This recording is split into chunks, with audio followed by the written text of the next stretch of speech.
Good morning to all of you. आप सभी लोगों का मेरे यूट्यूब चैनल पर हार्दिक स्वागत एवं अभिनंदन है। आज मैं आप लोगों के सामने एक वीडियो लेकर आया हूं जो गायनेकोलॉजी का एक टॉपिक है जिसका नाम है मीनोरेजिया। मीनोरेजिया एक डिजीज कंडीशन होती है, एक पैथोलॉजिकल कंडीशन होती है जो एबनॉर्मल यूट्राइन ब्लीडिंग का एग्जाम्पल है। इससे पहले वाले वीडियो में मैंने आप सभी लोगों को नॉर्मल और एबनॉर्मल यूट्राइन ब्लीडिंग के बारे में बताया है, तो थोड़ा सा समय निकालकर आप उस वीडियो को प्लीज़ देखें। तो आइए टॉपिक को स्टार्ट करते हैं। जो लोग मेरे चैनल पर नए हों प्लीज़ मेरे चैनल को सब्सक्राइब कर दीजिए, लाइक कमेंट और शेयर करें और बेल आइकन के बटन को ज़रूर क्लिक करें ताकि मेरी जो नेक्स्ट वीडियो आए वो आप सभी तक पहुंच सके। तो menorrhagia it is an example of abnormal uterine bleeding. Menorrhagia एक एबनॉर्मल यूट्राइन ब्लीडिंग का एग्जाम्पल है ना। तो मीनोरेजिया एक डिजीज कंडीशन हो गई, एक पैथोलॉजिकल कंडीशन हो गई। सबसे पहले नॉर्मल मेंस्ट्रुएशन या नॉर्मल यूट्राइन ब्लीडिंग के बारे में थोड़ा सा जानते हैं। आप सभी लोग जानते हैं कि साइक्लिक इंटरवल 28 डेज़ का होता है, यानी 28वें दिन पर एमसी आती है फीमेल को। एवरेज माना गया है 21 से 35 दिन पे। आप सभी लोग ये भी जानते हैं कि मेंस्ट्रुअल फ्लो 4 से 5 दिन तक होता है, यानी जो ब्लीडिंग होती है मेंस्ट्रुअल साइकिल के दौरान जो ब्लीडिंग होती है वो 4 से 5 दिन तक होती है। मेंस्ट्रुअल ब्लड लॉस 35 ml होता है। एवरेज 20 to 80 ml माना गया है। तो ये हो गया आपका नॉर्मल मेंस्ट्रुएशन या नॉर्मल यूट्राइन ब्लीडिंग। इसी को मेंस्ट्रुअल साइकिल की नॉर्मल फिजियोलॉजी बोलते हैं। ये कोई डिजीज कंडीशन नहीं है, ये तो होता ही है, ये नॉर्मल फिजियोलॉजी है। अब इसी फिजियोलॉजी में किसी भी रीजन की वजह से या किसी भी कॉज की वजह से कोई अल्ट्रेशन आ जाए तो उसको बोलेंगे एबनॉर्मल यूट्राइन ब्लीडिंग। जैसे मेंस्ट्रुअल फ्लो अगर 4 से 5 दिन तक हो रहा है नॉर्मली, और यही मेंस्ट्रुअल फ्लो 7 दिन से भी ज़्यादा ऊपर चला जाए, मेंस्ट्रुअल ब्लड लॉस 35 ml हो रहा है, एवरेज 20 to 80 ml है, अब यही 80 ml से ज़्यादा हो जाए तो वो एबनॉर्मल यूट्राइन ब्लीडिंग के अंदर इंक्लूड किया जाएगा। तो what is abnormal uterine bleeding? Any uterine bleeding outside the normal volume, duration, regularity और frequency is known as abnormal uterine bleeding. और menorrhagia is one of the example of abnormal uterine bleeding. लगभग gynaecology में 30% problem abnormal uterine bleeding से आती हैं, यानी AUB से आती हैं। बाकी 70% में इन्फेक्शन को इंक्लूड किया गया है और अदर्स डिजीज को इंक्लूड किया गया है। तो मीनोरेजिया, व्हाट इज़ मीनोरेजिया? तो आइए मीनोरेजिया को समझते हैं। जैसा कि मैंने आपको नॉर्मल मेंस्ट्रुएशन में बताया है कि एक मेंस्ट्रुअल साइकिल के दौरान on average 35 ml blood loss होता है। ये नॉर्मल मेंस्ट्रुएशन का डाटा है। यही जो 35 ml ब्लड लॉस हुआ है, इसी का वॉल्यूम 80 ml से भी ज़्यादा परसिस्ट कर जाए तो उसे मीनोरेजिया के अंदर इंक्लूड करेंगे। और हमने आपको ये भी बताया है कि मेंस्ट्रुअल साइकिल के दौरान 4 से 5 दिन तक ब्लीडिंग होती है। इसको कहते हैं मेंस्ट्रुअल ब्लड फ्लो। यही ब्लीडिंग 7 दिन से भी ज़्यादा परसिस्ट कर जाए तो उसे मीनोरेजिया के अंदर इंक्लूड करेंगे। तो मीनोरेजिया ओवरऑल 2 कंडीशन पर डिपेंड करता है। पहली कंडीशन है मेंस्ट्रुअल ब्लड लॉस 80 ml से भी ज़्यादा होना चाहिए एक साइकिल के दौरान, और एक साइकिल के दौरान 7 दिन से भी ज़्यादा ब्लीडिंग होनी चाहिए, जिसको कहते हैं menstrual flow, menstrual blood flow. तो menorrhagia is depends upon 2 condition, total menstrual blood loss and total menstrual blood flow. Menorrhagia is also named as hypermenorrhoea. Menorrhagia को हाइपरमेनोरिया भी कहते हैं। Menorrhagia is defined as cyclic bleeding at normal interval, यानी 28 days की बात कर रहा है। The bleeding is either excessive in amount, bleeding excessive amount में हो, या तो एक्सेसिव अमाउंट में हो यानी 80 ml से भी ज़्यादा हो, इसको बोलते हैं मेंस्ट्रुअल ब्लड लॉस, और ड्यूरेशन 7 दिन से भी ज़्यादा हो, इसको बोलते हैं मेंस्ट्रुअल ब्लड फ्लो। और इन दोनों कंडीशन अगर है, ये दोनों कंडीशन है तो भी, या दोनों में से कोई एक कंडीशन है तब भी मिनोरेजिया कहलाएगा। तो अब बात करते हैं मिनोरेजिया के कॉजेज़ की, किन किन वजह से मिनोरेजिया होती है। तो मिनोरेजिया इज ए सिम्टम ऑफ सब अंडरलाइंग पैथोलॉजी। जैसा कि मैंने आपको पहले बताया है कि मिनोरेजिया एक डिजीज कंडीशन होती है, एक पैथोलॉजिकल कंडीशन होती है। तो वो कौन कौन सी बीमारियां हैं जिनकी वजह से मिनोरेजिया का सिम्टम्स आता है फीमेल में। सबसे पहला कॉजेज़ है ऑर्गेनिक कॉजेज़, दूसरा है फंक्शनल कॉज। सबसे पहले ऑर्गेनिक कॉजेज़ के बारे में बात करते हैं। ऑर्गेनिक कॉजेज़ में सबसे पहला कॉजेज़ है fibroid uterus. Fibroid uterus is the most important cause of menorrhagia. अगर किसी फीमेल के यूट्रस में फाइब्रॉयड है, उसका यूट्रस फाइब्रॉयड यूट्रस है, तो उसको हैवी ब्लीडिंग होगी, उसको ब्लीडिंग बहुत ही ज़्यादा होगी, यानी 80 ml से भी ज़्यादा होगी, और उसको ब्लीडिंग 7 से 8 दिन तक होगी, या और ज़्यादा होगी, और ज़्यादा परसिस्ट करेगी। तो फाइब्रॉयड यूट्रस को लियोमायोमास भी कहते हैं, या मायोमास भी कहते हैं, या फाइब्रोमायोमा भी कहते हैं। ये सबसे मोस्ट कॉमन बेनाइन ट्यूमर होता है फीमेल का। फीमेल के यूट्रस में सबसे मोस्ट कॉमन बेनाइन ट्यूमर है, ये सॉलिड ट्यूमर होता है, सॉलिड ट्यूमर। इसकी ओरिजिन की बात करें तो स्मूथ मिसल और फाइब्रस कनेक्टिव टिश्यू से कंपोज्ड होता है। इसकी ओरिजिन कैसी होती है? स्मूथ मसल्स और फाइब्रस कनेक्टिव टिश्यू से होती है।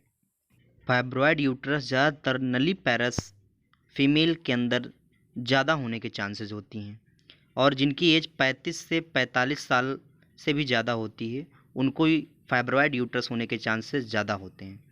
फाइब्रॉयड यूट्रस में 75% पेशेंट तो एसिम्प्टोमेटिक होता है, कोई सिम्टम ही नहीं आते हैं उसको।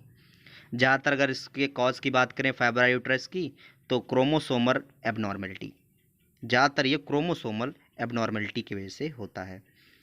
और ये अगर जो लोग ओबेसिटी है, जिसको ओबेस पर्सन कोई है, जिसका बॉडी मास इंडेक्स ज़्यादा है, कोई पीसीओडी से सफ़र कर रहा है, ज़्यादा फैट डाइट में ले रहा है, फैमिली हिस्ट्री अगर किसी को है यूट्राइन फाइब्रॉयड की, तो उसको भी यूट्रस में फाइब्रॉयड होने के चांसेस होते हैं। अगर किसी फीमेल को स्टार्टिंग में ही एमसी आ गई है, यानी अर्ली मिनार्की में भी फाइब्रॉयड यूट्रस होने के चांसेस ज़्यादा होते हैं। तो ये कुछ रिस्क फैक्टर थे जो फाइब्रॉयड यूट्रस से रिलेटेड थे। अब ये डिटेल में एक टॉपिक है पूरा फाइब्रॉयड यूट्रस, ये जब डिस्कस करेंगे वहाँ पे तब क्लियर होगा। अच्छा, फाइब्रॉयड यूट्रस के फीमेल को स्मोकिंग कराया जाता है, स्मोकिंग से उसे आराम मिलता है। मीनोपॉज वाले फीमेल की लेडी में कभी भी यूट्रस के अंदर फाइब्रॉयड नहीं होगा। फाइब्रॉयड यूट्रस के लिए female combined oral contraceptive pills को यूज़ करती हैं। तो ये कुछ प्रोटेक्टिव फैक्टर थे जो फाइब्रॉयड यूट्रस से रिलेटेड थे। तो फाइब्रॉयड यूट्रस में 30% एबनॉर्मल यूट्राइन ब्लीडिंग, और उस एबनॉर्मल यूट्राइन ब्लीडिंग में मीनोरेजिया ये क्लासिकल सिम्टम है फाइब्रॉयड यूट्रस का। अच्छा है, अब मैं आपको बताऊंगा कि अगर किसी फीमेल के यूट्रस में फाइब्रॉयड है तो उसको हैवी ब्लीडिंग होती है, उसको मिनोरेजिया होता है, मिनोरेजिया के सिम्टम्स आते हैं। तो ये किन किन वजह से आते हैं, इसका कारण क्या है? तो सबसे पहले क्या होता है, जब किसी फीमेल के यूट्रस में फाइब्रॉयड हो जाता है तो उसके एंडोमेट्रियम का जो सरफेस एरिया है वो बढ़ जाता है, उसकी वजह से हैवी ब्लीडिंग होती है। पेल्विक कंजेशन की वजह से हैवी ब्लीडिंग होती है और ब्लड ज़्यादा लॉस होता है। एंडोमेट्रियल हाइपरप्लेजिया की वजह से हैवी ब्लीडिंग होती है और ब्लड ज़्यादा लॉस होता है और ब्लीडिंग ज़्यादा दिन तक होती है, यानी 7 दिन से भी ज़्यादा ब्लीडिंग होती है। तो ये मैंने आपको ओवरऑल यूट्राइन फाइब्रॉयड के बारे में बताया या फाइब्रॉयड यूट्रस के बारे में बताया। ये डिटेल आपको फाइब्रॉयड यूट्रस चैप्टर में मिलेगा। तो कोई अगर आपसे पूछता है कि फाइब्रॉयड यूट्रस का सबसे क्लासिकल सिम्टम क्या आता है, तो आप बताएंगे मिनोरेजिया, हैवी ब्लीडिंग, 80 ml से ज़्यादा ब्लड लॉस होता है और 7 दिन से ज़्यादा ब्लीडिंग होती है। ऑर्गेनिक कॉज में ही एक कॉज है पेल्विक एंडोमेट्रियोसिस।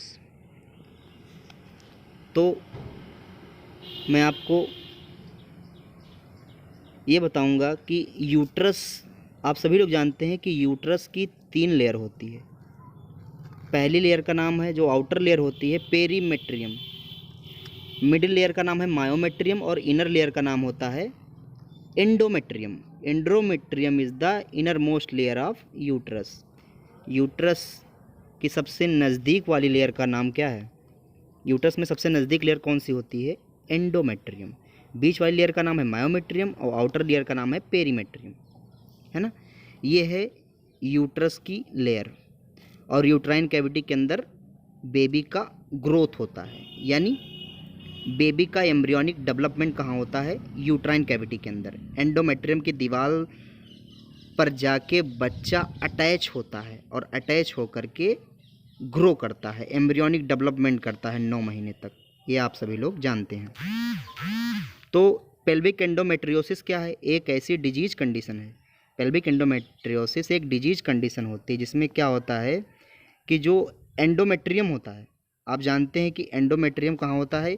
इनर लाइनिंग होती है ना, यूट्रस की इनर लाइनिंग एंडोमेट्रियम कहलाती है। तो वो जो एंडोमेट्रियम है वो यूट्रस की इनर लाइनिंग में ना होके और कहीं पर शिफ्ट हो जाए, और कहीं पर वो क्या हो जाए? शिफ्ट हो जाए, तो उसे बोलेंगे pelvic endometriosis. Presence of functioning endometrium, जिसमें ग्लैंड और स्ट्रोमा दोनों पार्ट होता है, inside other than uterine mucosa is called endometriosis. Endometriosis बोलते हैं। फैलोपियन ट्यूब के अंदर ग्रो कर सकता है एंडोमेट्रियम, ओवरी के अंदर ग्रो कर सकता है एंडोमेट्रियम, कहीं पर भी हो जाए तब उसे हम बोलेंगे एंडोमेट्रियोसिस।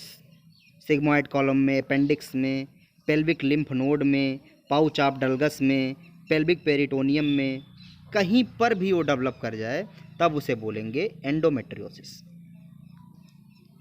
है ना। तो पेल्विक एंडोमेट्रियोसिस की वजह से भी हैवी ब्लीडिंग होती है, हैवी ब्लीडिंग होती है पेल्विक एंडोमेट्रियोसिस की वजह से।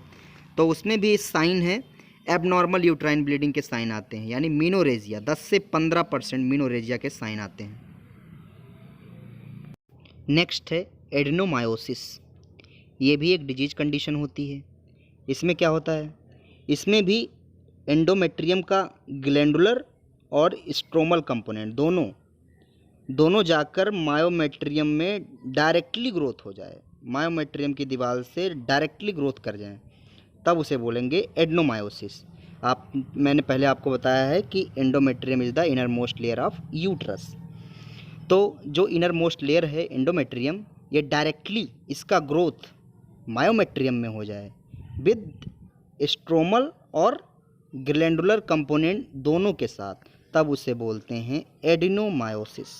तो एडेनोमायोसिस में भी 70% मेनोरेजिया के सिम्टम आते हैं, यानी एबनॉर्मल यूट्राइन ब्लीडिंग के सिम्टम आते हैं, यानी इसमें भी हैवी ब्लीडिंग होगी और ब्लीडिंग ज़्यादा दिन तक परसिस्ट करेगी। अच्छा, ये ब्लीडिंग किन किन वजह से होती है, आइए देख लेते हैं पॉइंट वाइज। ये यूट्राइन कैविटी बढ़ने की वजह से होती है, एंडोमेट्रियल हाइपरप्लेजिया की वजह से होती है और प्रॉपर यूट्राइन कॉन्ट्रैक्शन ना होने की वजह से होती है। नेक्स्ट कॉज है इंट्रा यूट्राइन कंट्रासेप्टिक डिवाइस।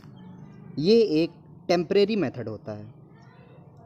तो इंट्रा यूट्राइन कंट्रासेप्टिक डिवाइस की वजह से ब्लीडिंग कैसे होगी, यानी मेनोरेजिया कैसे होगा? ये जब डिवाइस फेल कर जाएगा, इसका कॉन्ट्राइंडिकेशन हो जाएगा, तो उस वजह से हैवी ब्लीडिंग होगी। नेक्स्ट है granulosa cell tumour of the ovary. जो ओवरी में ग्रेनुलोसा सेल होती हैं उसमें अगर ट्यूमर हो जाए, वो ट्यूमर कंप्रेस करेगा तो ब्लीडिंग होगी। सिरोसिस हो जाए लीवर में तो उसकी वजह से हो सकता है। कंजेस्टिव कार्डियक फेलियर हो जाए उसकी वजह से हो सकता है ब्लीडिंग। सिस्टमिक हाइपरटेंशन हो जाए उसकी वजह से ब्लीडिंग हो सकती है। हाइपरथायरॉयडिज्म और हाइपोथायरॉयडिज्म की वजह से भी मेनोरेजिया हो सकती है, यानी हैवी ब्लीडिंग हो सकती है। तो थायराइड के मरीज में, ज़्यादातर थायराइड फीमेल को ही होता है, तो थायराइड के मरीज में भी मेनोरेजिया होने के चांसेस होते हैं। थायराइड ओवरऑल बॉडी में सारी बीमारियां लेकर आता है। थायराइड और डायबिटीज़ मेलाइटस ये सारी बीमारियों के जड़ हैं। नेक्स्ट है थ्रोम्बोसाइटोपिनिया। अगर प्लेटलेट्स काउंट कम है तब भी मेनोरेजिया होने के चांसेस होंगे। डिफिशेंसी ऑफ क्लॉटिंग फैक्टर की अगर कमी है तब भी मेनोरेजिया होने के चांसेस होंगे। पता लगा एक बार ब्लीडिंग चालू हो गई तो होती ही गई, लगातार होती ही गई, परसिस्ट कर गई, क्लॉटिंग फैक्टर की कमी है बॉडी में तो ब्लड क्लॉट ही नहीं हो रहा है, तो उसकी वजह से भी मेनोरेजिया होने के चांसेस हैं।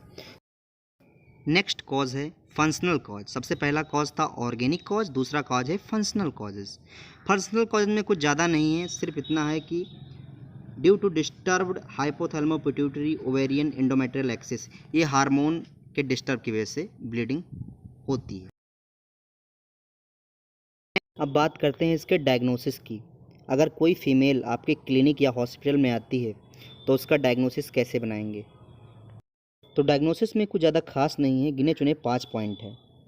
सबसे पहले कोई भी फीमेल आपके क्लिनिक या हॉस्पिटल में आएगी तो वो एक कंप्लेन लेकर आएगी कि मुझे बहुत ही लंबे समय से ब्लीडिंग हो रही है, यानी 7 दिन हो गए आज ब्लीडिंग होते हुए, मुझे 7 से 8 दिन हो गए ब्लीडिंग होते हुए, और ड्यूरेशन भी ज़्यादा है। ये बताएगी, ये आपको बताना पड़ेगा, ये आपको फाइंड आउट करना पड़ेगा कि ड्यूरेशन कितना है उसका, 80 ml है, 70 ml है, 75 ml है, ये आपको डायग्नोस्ट करना है ना। दूसरा पॉइंट है पासेस ऑफ बिग क्लॉट। जब उसको ब्लीडिंग होगी तो बड़े बड़े क्लॉट निकलेंगे, है ना। कोई क्लॉट फंस भी सकता है, वो अलग कंडीशन हो जाएगी, बड़े बड़े क्लॉट निकलेंगे।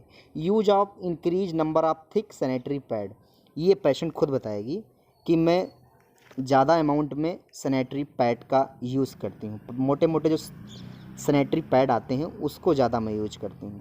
यानी जब मुझे 7 से 8 दिन से ब्लीडिंग ही हो रही है, और नॉर्मली जब पहले मेंस्ट्रुअल साइकिल आई थी तो मुझे केवल 4 से 5 दिन तक ब्लीडिंग हुई थी। डॉक्टर साहब, कोई फीमेल डॉक्टर होगी तो उसको बताएगी, लेकिन मुझे डॉक्टर साहब ये 7 से 8 दिन लगातार हो रहा है, ब्लीडिंग बंद ही नहीं हो रही मुझे, है ना। तो थिक सैनिटरी पैड वो यूज़ की होगी, आप पता लगा लेंगे, फाइंडिंग कर लेंगे। नेक्स्ट है पेलर। पेलर का मतलब होता है उसमें ज़्यादा ब्लड नहीं होगा, मतलब हीमोग्लोबिन का काउंट उसमें कम होगा, है ना, ज़्यादा रेड नहीं होगा। नेक्स्ट है low level of haemoglobin. Haemoglobin का काउंट बिल्कुल कम होगा, लो होगा, ठीक है। जब हम ये CBC कराएंगे तो हमें पता चल जाएगा कि इसमें लो लेवल ऑफ हीमोग्लोबिन है, पेलर है, यानी इसका जो ब्लड का जो कलर रेड है वो रेड नहीं है, थोड़ा येलो टाइप का है ना। तो इससे हम फाइंड आउट कर लेंगे, डायग्नोसिस प्रिपेयर कर लेंगे मेनोरेजिया का। नेक्स्ट है इसमें हम इन्वेस्टिगेशन कौन कौन सा कराएंगे, जांच कौन कौन सी लिखेंगे, CBC लिखेंगे, T3 T4 TSH कराएंगे हाइपर और हाइपोथायरॉयडिज्म को जानने के लिए, CTBT कराएंगे ब्लीडिंग टाइम और क्लॉटिंग टाइम को जानने के लिए, पेल्विक सोनोग्राफी करवा सकते हैं, कंप्लीट फिजिकल एग्जामिनेशन करेंगे, पूरा फिजिकल एग्जामिनेशन करेंगे, है ना। तो ये सब इन्वेस्टिगेशन हम कराएंगे। CBC में हमें हीमोग्लोबिन का काउंट पता चल जाएगा, T3 T4 TSH में हमें थायराइड पता चल जाएगा, इसका लेवल कितना है, CTBT में क्लॉटिंग टाइम और ब्लीडिंग टाइम पता चल जाएगा, पेल्विक सोनोग्राफी करवाएंगे, है ना, और कंप्लीट फिजिकल एग्जामिनेशन करवाएंगे। नेक्स्ट है ट्रीटमेंट। तो ट्रीटमेंट में आप जानते हैं कि जो भी कॉज मिले हैं उन सारे कॉज को हम करेक्ट करेंगे, जो कॉज मिलते जाएं उसको करेक्ट करते जाइए, पेशेंट प्रॉपर क्योर हो जाएगा। Thank you.